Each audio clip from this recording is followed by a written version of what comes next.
And now, from beyond our dimension, this is the JeffMara podcast. Here's Jeff. My guest is C.A. Kanooble, comedian and author, who during her near-death experience time traveled to her past and saved herself, which we're going to learn about today and more. C.A., thank you for joining me and welcome. Thank you for having me. I'm excited. If you don't mind, I guess we can start on the day it happened, or do you need some backstory first? I think we can just start on the day it happened. Okay. So at the time, I had just started college. I left 10 days after high school. I was still 17. I live in Philadelphia, and I went to college 2.5 hours away in the Poconos to Bloomsburg.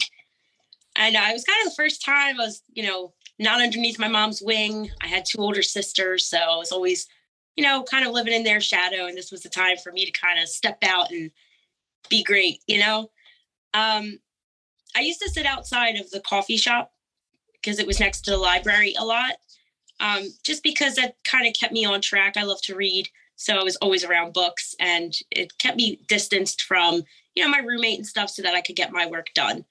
And I'd always see the same guy there. He was middle-aged. If I was 17, he was probably about 35. It wasn't abnormal for me to see someone older there because a lot of the older people in the area commuted to the school. But I'd see him all the time. We'd make, small talk,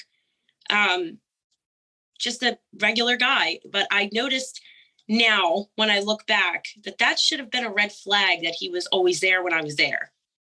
At the time, it wasn't. The night of my NDE, I was leaving the library a little later than normal because, of course, I'm a procrastinator and I had some work I had to get done. So as I was leaving, I noticed the guy, named him T. I noticed him leaving as well, held the door open for me. We're making small talk on the way out. And it was kind of cold. It wasn't necessarily winter, but there was still some snow on the ground. And it was definitely cold enough for me to dread the walk home. So he offered me a ride to my dorm. And I accepted because I didn't see anything out of the normal. My dorm wasn't that far. And it saved me a walk. I was lazy. So when we got into the car and I pulled out my phone to let my roommate know I was on my way, he snatched it out of my hand. And it was, right then I was like, okay, this is not good. It ended up being in total probably about 6 hours in the car up and down the highway, with him just constantly trying to break my spirit. You're not going home. No one knows where you are. You're going to die. You deserve this, that kind of stuff. And I don't like to get too into detail with the things that he said just because it's irrelevant. Obviously, it didn't work. I'm pretty fiery like my mom. So I kept pulling off onto, in the Poconos, there's roads off the highway that kind of surrounded by guardrails. And it led up to a path in the woods. And he tried 2 other times to pull me from the car, but I was not having it. I'm kicking, punching, fighting. Like, I'm not leaving this car at all. You're going to take me home, even though I knew he wasn't. But the third time, I was just done, tired, and I didn't want to fight anymore. So he had a knife, and I let him pull me from the car. And he led me into the woods, and we went pretty deep in there. And I'm trying to not get too far in the detail with this whole part, just because, number one, it's painful to think about and talk about. But number 2, it's not relevant to the next portion. So he obviously assaulted me most of the night and tortured me with knife play throughout pretty much the entire night. And it comes back in flashes for me still because I didn't learn about this part of my trauma until this year. This was 10, 13 years ago at this point. Up until this year, I thought I was just kidnapped. And I remembered following what I considered my mother home because the form of light that I followed looked like my mother. long blonde hair. Just it looked like her without a face. And at the time, I just thought, I'm crazy. I was just traumatized. It's my brain trying to rationalize. It was probably the moon, and I was just misconstruing it or something like that. But this year, I went to the hospital because I made an attempt on my own life. And it was when I went to the hospital that the rest of these pieces got put together. So when I went to the hospital this year, and I know I'm jumping, but there's a reason. When I went to the hospital this year, it was the first time I was completely alone with no distractions. Because up until that point, I was using, let's say, vices that are not exactly the healthiest, whether it be too many work hours or people constantly over or just some kind of distraction so that I didn't have to think about what happened to me. Because up until that point, I was embarrassed. You were 18 and you got kidnapped. That's a bit embarrassing.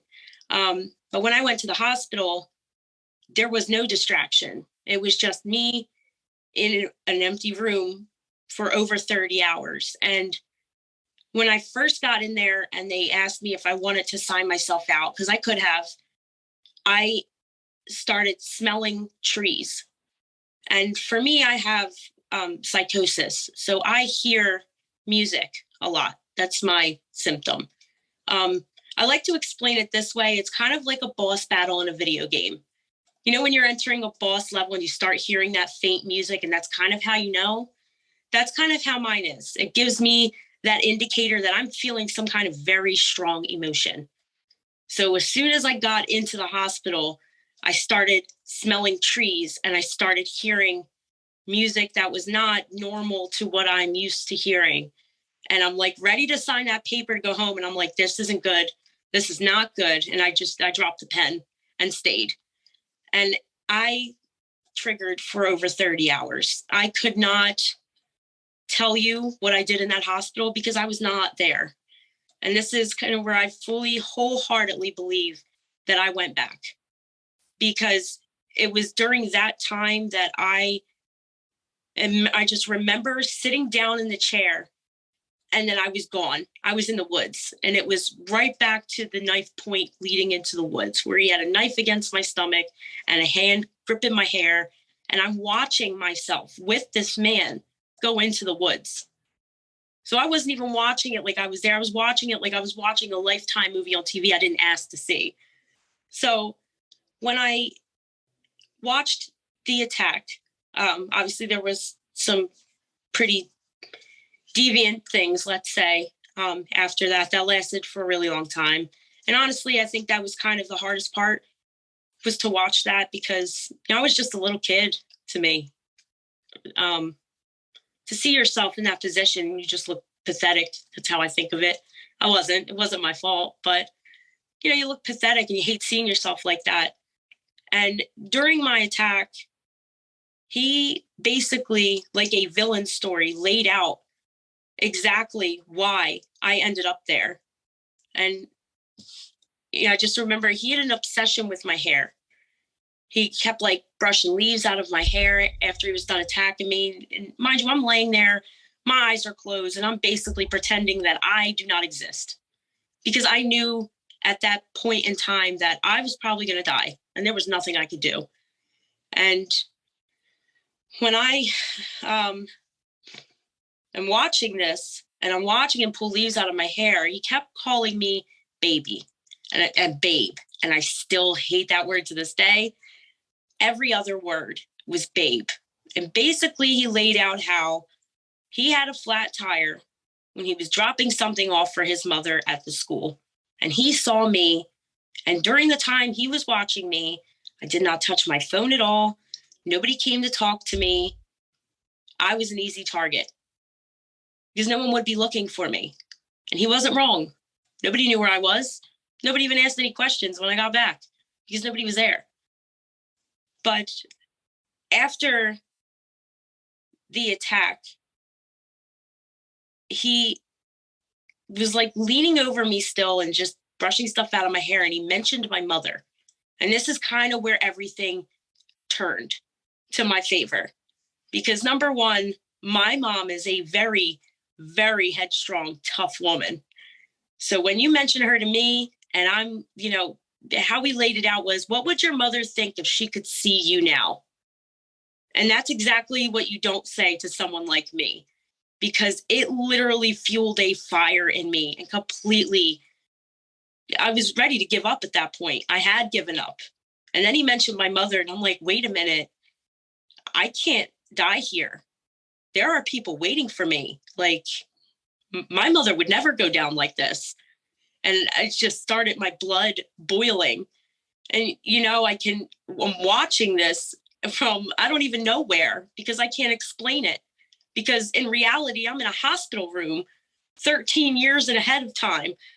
And instead, in that moment, there was a crunching of leaves, because I started walking over there to get closer. Like, no, you're right. You can't die here. You got to get up. And I'm going towards myself, like, get up, fight, do something. And when I was in that moment, when I look back, because I did finish my trauma narrative and, completely have the story from start to finish now. But in that moment, the reason that I survived was because it sounded like someone was coming, and like crunching, walking sounds. And he took off and happened to drop my phone out of his pocket. It was dead, so it was irrelevant to whether or not I survived. But having that phone was, kind of the reason I couldn't report anything to the police. If I didn't get that phone back and he still had it, let's say in his pocket, or even if he ditched it in the woods, I could lead police back to that area and maybe they could find something. When I say that I went back, this is exactly why. It was how everything lined up after. The sound of footprints was the exact time that I started running towards myself. I watched him take off, and I watched myself lay there, like basically frozen, because I was terrified to move, because in that moment, I thought more people were coming, and I thought this was about to get a lot worse than it was already. And mind you, my clothes are shredded. I have been tortured for hours. I'm in pain, and I don't even want to move. But I had to get up. And it was in this moment that I saw the light that I thought at that time was my mother, because it looked just like her. It had long blonde hair, the same face shape. It was no face exact, it doesn't have exact fine tune. I can't see, hey, she's got green eyes, but you could kind of see the shape of the face and just the shape of the body, the height wise, like that. And I just basically followed it and led myself out of the woods. Because when I went back, I remember guiding myself out of the woods. Like, I remember looking at myself and watching myself get up and look at each other and then walk towards the exit and then towards the highway and then following the guardrails home. Side by side, just walked straight out. And it's insane to even think about, to talk about, because it's like, how is this even possible that this could happen? That something like this is even possible. Because I never knew about astral projection. I didn't know, honestly, again, until this year, that any of this even happened, other than like guiding myself home out of the woods and, being kidnapped. So it's really interesting and strange to me. And I started doing a little bit more research to try to answer some of my own questions. Still haven't answered any of them and how it's possible, because in the hospital view, to them, I was absolutely feral.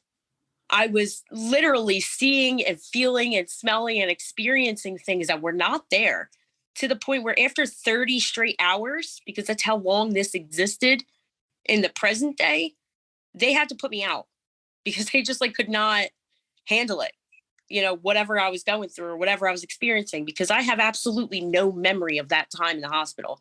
All of my memories from that time in the hospital were me experiencing what already happened in the past. So that's really what I can remember and try to piece together. Like I said, for when it comes to my trauma story and like more detail on that, I do have that on my page. It's not that I feel uncomfortable continuing to talk about it or getting more into detail.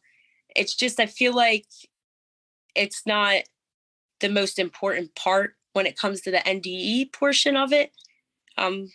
That's why I didn't get too far into detail. I know people are probably going to ask that question, why I didn't, this fly is driving me crazy. I'm sorry. Why I didn't get too far into, the step-by-step of why and how it happened. But, essentially he scoped me out for 6 months after just seeing me when he got a flat tire and literally picked me as a target. And it was, let's say I left, if I had to guess, the library probably about 6:30 p.m. I didn't get back to my dorm, like on the highway back to where my dorm was, until sunrise. So that entire night was just this entire trauma and this entire experience. And then when I look at it from a time perspective in the hospital, I was in that hospital waiting room for about 30 to 33 hours. But I wasn't actually there. I went back. So the time kind of weirds me out in a way. Because, like, is there a time difference when you do that kind of thing? Like, I don't know enough about it that's why I'm still researching. Like, how is that possible? And if it is, what did I do with the rest of that time? Is there something else that I fixed that I may have gone back on that I just don't know yet or haven't unlocked yet? Because that's kind of how our brain works when we go through a traumatic experience. Our brain kind of locks the most traumatic parts away if we can't handle it. Because that's exactly what happened here. The assault, the attempt on my life, the being left for, just being left. Let's leave it at that for YouTube purposes. But, just being left, all of that was gone. So re-experiencing that and seeing that was just enough of a traumatic experience on its own. And honestly, the entire path started because in 2020, my younger sister passed away unexpectedly, and she had just turned 18. And in my trauma, so had I. So for some reason that triggered. And at the time I had no idea why that triggered my brain so much. But now I know it's because I almost did at 18. So my brain kind of was like, hey, maybe you can handle this now. Let me just drop some of this on you, as far as recessed memories are concerned. That's kind of how my story went. Well, CA, thank you so much for sharing your incredible experience with us. After you got out of the hospital, how did you change? It really changed how I looked and felt about myself. Because for a really long time, I was embarrassed by what happened to me. You were 18 and you got kidnapped. That's embarrassing. We're not going to tell anybody. And I treated men like dirt, absolute dirt. To some degree, I still do, but I'm a little more healed now. So I try to be a little more polite with men. But it changed my perspective to embarrassed and ashamed by what happened to me to like, I'm kind of amazing. Like, I went and survived that. Like, I went through this. This really happened to me. That's incredible. And I want to share about it, like I want to talk about it. I want to share it, I no longer want to hide what happened to me. It kind of felt like a younger version inside of me had been screaming for a really long time. Like, hey, I didn't get any kind of justice. And now you're not even letting me express it, to now it's like making peace with that because I'm finally telling my story, especially in the last few months specifically. I'm finally telling my story and getting it out there and kind of brings closure, I guess you could say, to the entire ordeal. Have you noticed since leaving the hospital that you have any other or any new abilities that you haven't had prior? Okay. There's a lot to this. So I don't see the world the same as everyone else. And I kind of hinted at this when we went into the live. Number one, I can see in the dark. I don't need lights. I don't know if I got cat vision when this happened or whatever the case may be, but I can completely see in the dark. I can also read energies. And when I say that, I don't mean like I look at somebody and I see an aura. It's not like that. This is more like I feel it as soon as I walk up or I'm around somebody. And it's usually either like, it's not even positive or negative. It's just, it's tied to emotion. Um, because I have borderline, I was confused about emotions for a really long time. And again, it wasn't until this year that I really kind of channeled and mastered this so-called skill that I've developed. Because now I have an emotion wheel and I kind of understand emotions a little better. But I can feel deep emotions, like deep sadness, very deep anger, or, extreme happiness. Whenever somebody's feeling something deeply, if that makes sense. So if I'm, let's say, at a bar and there's a guy sitting there with a shot glass and he's just sitting there with a shot glass, not drinking it. He's just sitting there. He's staring in space. And he's looking at this shot glass. I can feel that pain that he's feeling. I can feel like that man's probably on his last shot and I need to do something. And I do. I usually go over and I'll say something because I'm a comedian off the wall. Completely crazy. Like, hey, the tourist in the parking lot said you dropped your straw. And he looks at me like I'm nuts, but that's okay because I'm just going to disappear like I never came to him. And he's going to forget I even came over to him, but he's not in the same mindset. Now he's thinking about that crazy girl who just came over and said some off the wall stuff. And, he's not thinking about what he just was, or he's not in the same mindset he was a few minutes ago before I'd walked over. It's called transmuting energies.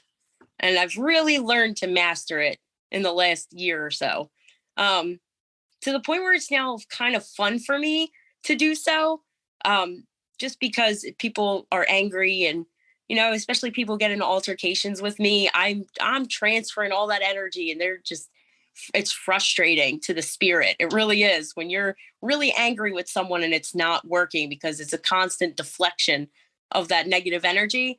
It can be toxic. I can get very toxic with it. I need to stop doing that. But sometimes you gotta let people be angry, Mm-hmm. But that's really the two major. But I want to say it's kind of like I've seen my purpose. Everything was kind of laid out for me already, um, not necessarily like when I will die or things like that. Like, I don't know how old I will be. I don't know, what stage of my life I will be in, but I know around the general time frame that my time is done, so to speak, just because it's a series of events that I've already seen that lead up to it. So let's say if there's 6 events on the timeline that I was shown, and I've already done 3, I already know I'm halfway done my time here because that 6th event is the last one that I was shown and nothing has come after. All right, If that makes sense. we're getting into some area that we haven't covered yet. You were talking about being shown a timeline. When and how did that happen? When I went back, when I was in the hospital, because I wish I had a better understanding to explain this. It was like a completely, I don't want to say a different world because it wasn't. It was the same world, but it was during that walk towards the highway that I was being shown things, little events. And it's kind of, it felt like a snack pack, so to speak. It was like, how like when you see something in your dreams and then like a week later, like let's say somebody's putting lotion in your hand and you remember getting that lotion in your dream. And then a week later, somebody's giving you lotion. You're like, wait a minute, I've seen this. It's kind of like that deja vu aspect, but this is more detailed. This is like, these are the major things that are going to be done before you go. Now, go could mean anything. It doesn't necessarily mean I'm going to die. Go could mean many things. I don't know what it means, but it's a something final after that last event. if that makes sense. I'm trying to explain it the best way that I understand it, but I try not to think too deeply into it, because then I will go nuts, because then I'll be crazy trying to figure out the timeline. Like, does that mean I'm going to die? Mm-hmm. Nobody wants to know when they're going to die. So that's kind of why I never looked into it, because I'm like, all right, well, it is what it is. Let me just make sure I'm living my life to the best of my abilities, because I may not be here for very long. So, because I also have health problems and mental health conditions. So I have a lot going on over here that I need to make sure I'm doing what I got to do. That's why you said I'm very busy. I keep myself very busy. That's exactly why, because I have in my head limited time, whatever that may mean. I have a friend of mine, and we get into, what we consider ascension and the mind, body, soul, and spirit kind of thing. And I've tried to sit and try to figure this out with her, but we haven't quite figured it out yet. But I just know that I see things very differently, but I've only seen it when it comes to myself. Somebody can't just come up to me. I'm not like a psychic or a medium. They can't come up and say, hey, my Uncle Fred died 5 years ago. Did he have any final messages for me? And I'm checking like it's a mailbox. It doesn't work like that. I have no connection to the dead. It's just kind of like messages. And I don't even know who they came from, but they were clear messages. And I think now that, I'm on more of a sober track and my mind is clear, some of them are starting to fine tune themselves to the point where I'm like, oh, I've already seen and experienced 2 of these events. 2 of these events are already gone. And I'm not going to tell you the exact number of events they showed me. It was not 6. It doesn't matter, because I don't want anybody else trying to figure out it either. But I was like, okay, so there's 2 already gone. And it's only been less than a year. Like, am I running out of time? Now I'm like going crazy in my head. Like, doesn't matter what the extra number was that they gave me. It just means that like things are going very quickly, so now I'm like trying to find more answers at this point. Now that like I said, I'm clear headed and I have a little bit better of an understanding of things. This fly is driving me absolutely insane. It refuses to leave me alone. I think it's because I have my coffee over here and I'm right by a window. So it keeps like flying out and then flying back in. Sorry. It's driving me nuts. So that's all right. People say that on the other side, there is no time. It could seem like you're there for years or lifetimes or whatever. So even though you saw these events from a space that there was no time, in this realm, whatever events you have left may not play out until you're 100 years old. You're right. So, that's why I try not to read too deeply into that part, because I'm like, I will go insane. Besides getting those downloads and witnessing and guiding yourself out of the forest, did anything else happen during your NDE or during your experience on the second time around when you were in the hospital and traveling back in time?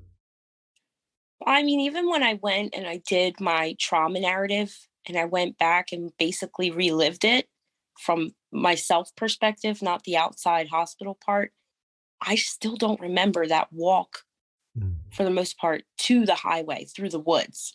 That's where a lot of that, what you call download, took place. I don't remember that at all.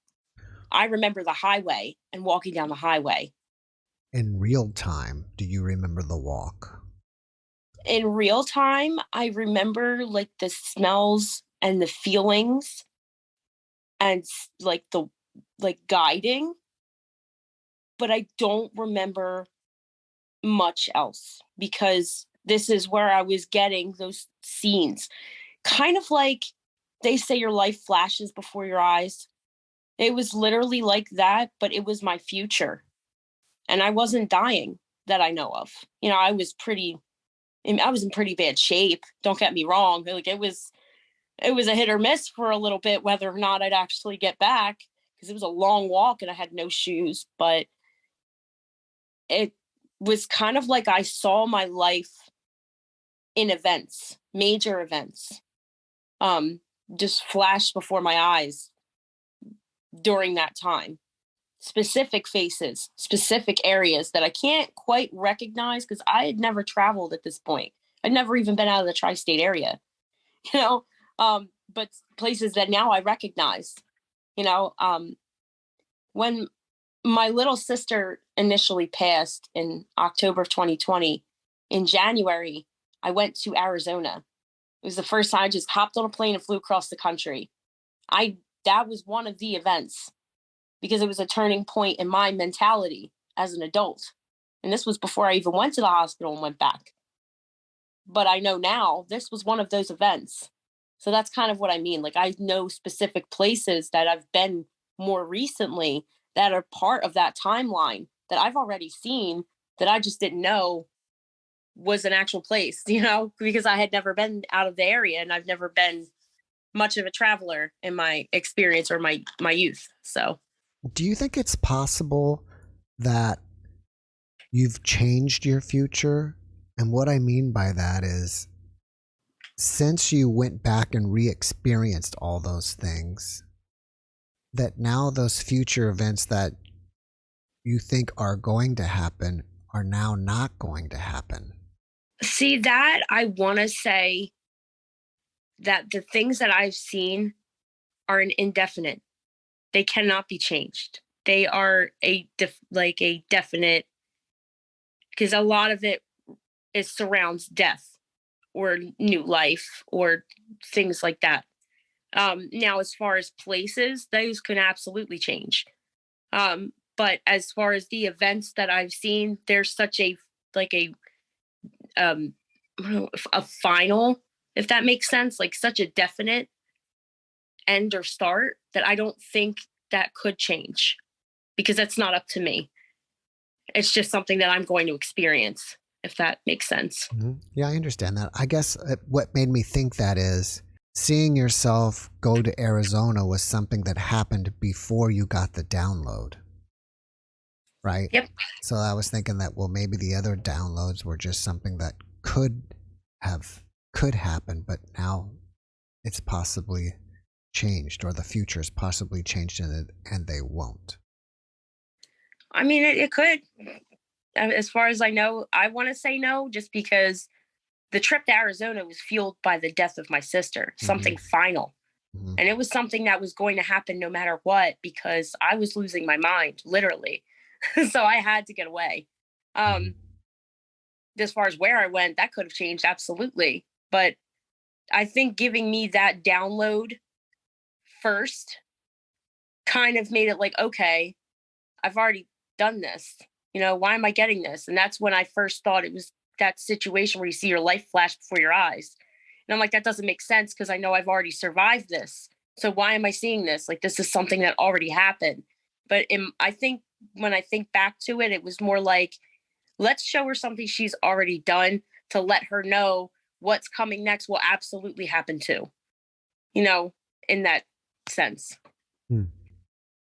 That's the best way I can think to kind of wrap my head around it. Now, mind you, this may not be right, but that's how I kind of wrapped my head around it. Did they ever catch the guy? No, because I never told anybody.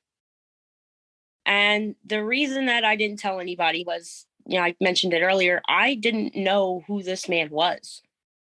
When he attacked me, and I told you he kind of laid everything out like a villain story, he told me from start to finish, like, he was only there because he had a flat tire. He was dropping something off. And after that, he was just stalking me, pretending to go to that school to kind of get like a relationship, so to speak, or a rapport with me so that he could kidnap me because he had an obsession with me.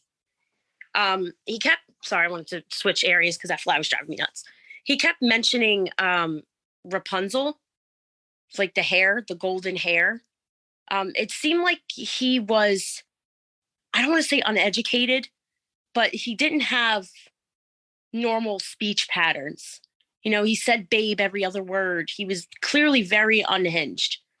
But he kept mentioning like Rapunzel and things like that. And while he's like stroking my hair, but he laid everything out in such a way where he literally from start to finish explained how he did not go to my school at all, like I thought.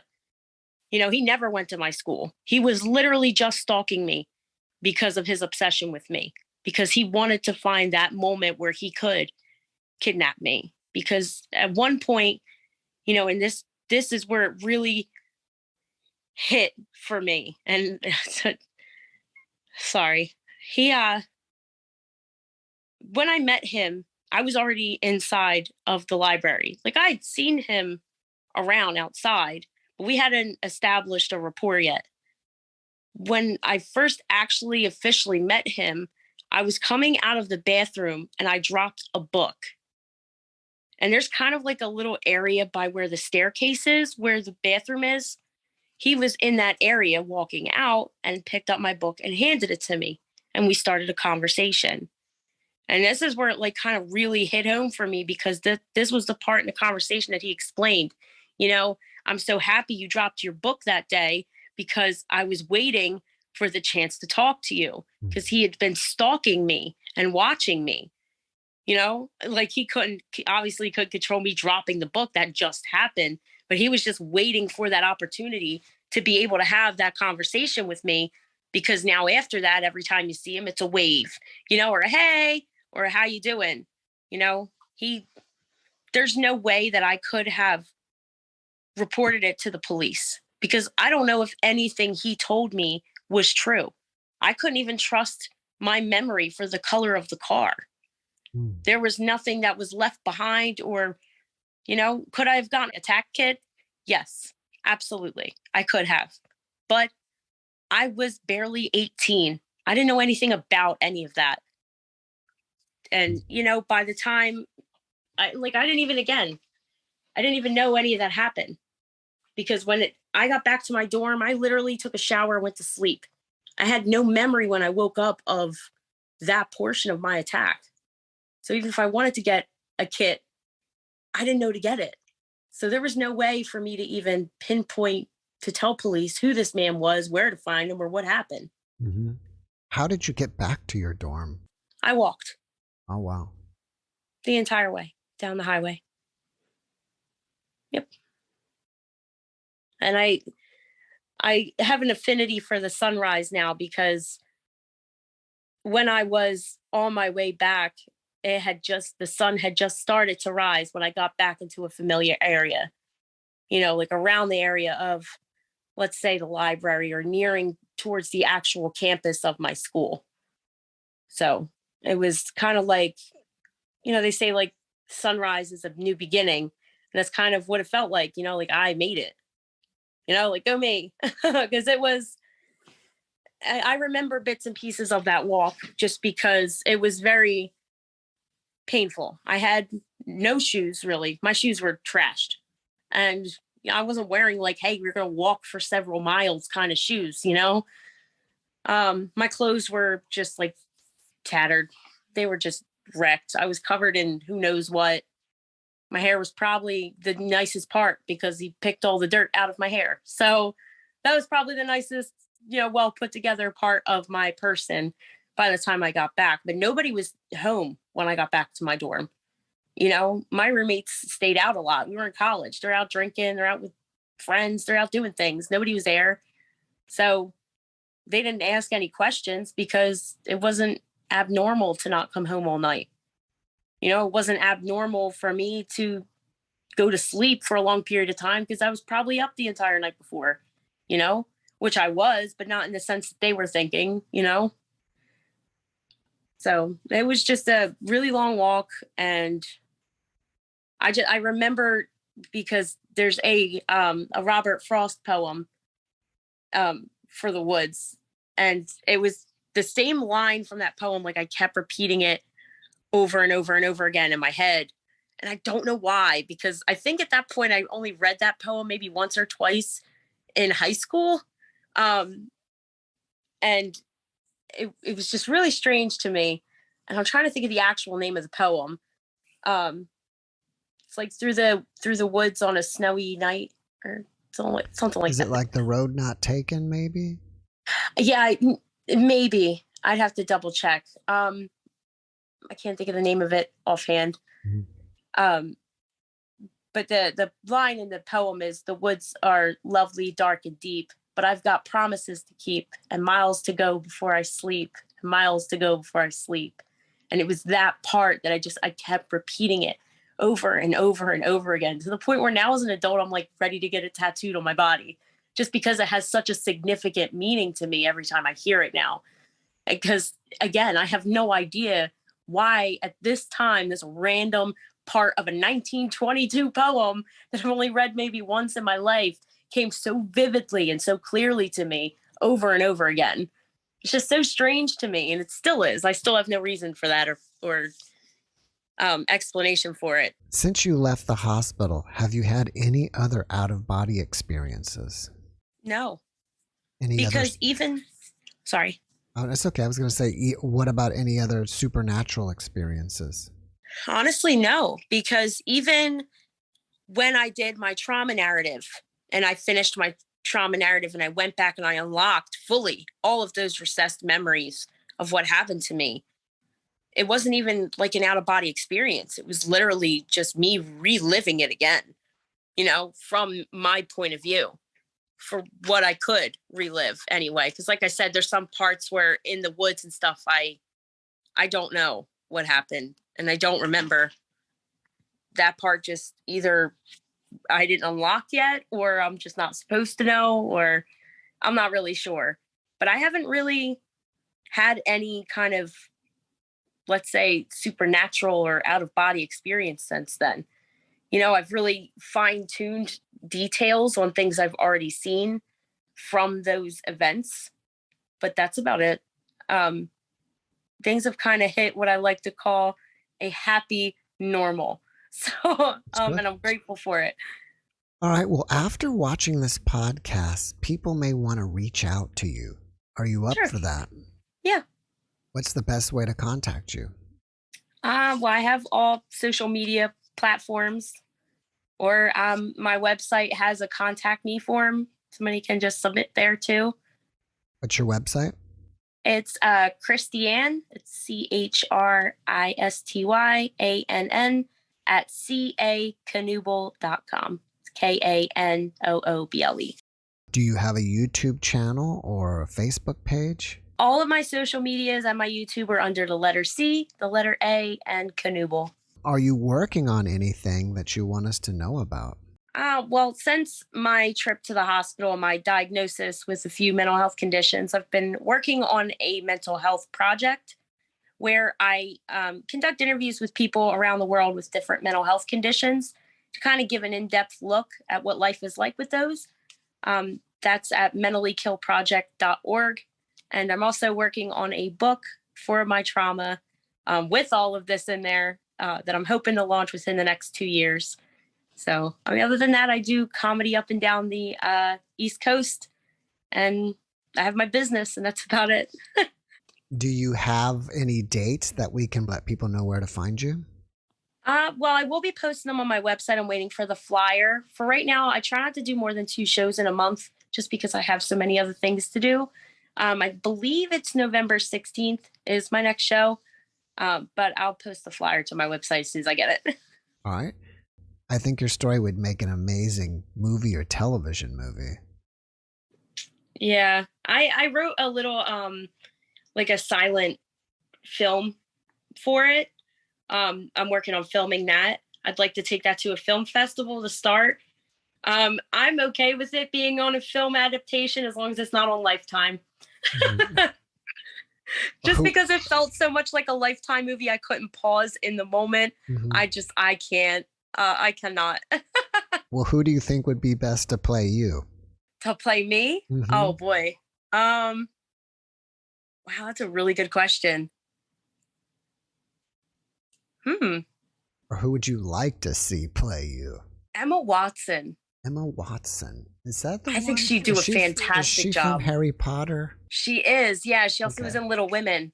Or maybe, well, Keira Knightley's too much, but definitely Emma Watson. I think she has a great range when it comes to emotions. Mm-hmm. So I think she'd probably play that part really well. Cool. Well, so if Emma Watson is watching this, well, maybe now that we're putting it out in the universe, it'll happen. Yeah, that would probably be like, I'd probably put that on my tombstone when I eventually go, like, was played by Emma Watson. Mm-hmm. There you go. You mentioned earlier that if people want to know more details of the entire experience, they can see that where? It's on my YouTube page under CA Kanooble. Well, Christiane, before we finish up, can you leave us with one last positive message? Sure. Live your life with intent. And what I mean by that is to do everything with a purpose, but make that purpose your purpose. Do things for yourself and for no one else, and live your truth. It doesn't matter if anybody else believes it. It's your truth, so make sure you live in it. Thank you for that message, and thank you again for coming and sharing your experience with us. I really appreciate you, and I wish you the best. Thank you so much for having me. Thanks for watching the JeffMara podcast. I really appreciate you. Another way to show support is through YouTube memberships. And if you do, there are loyalty badges and other perks depending on your level of membership. All you need to do is click the join button underneath the video to find out more. Thank you for your support.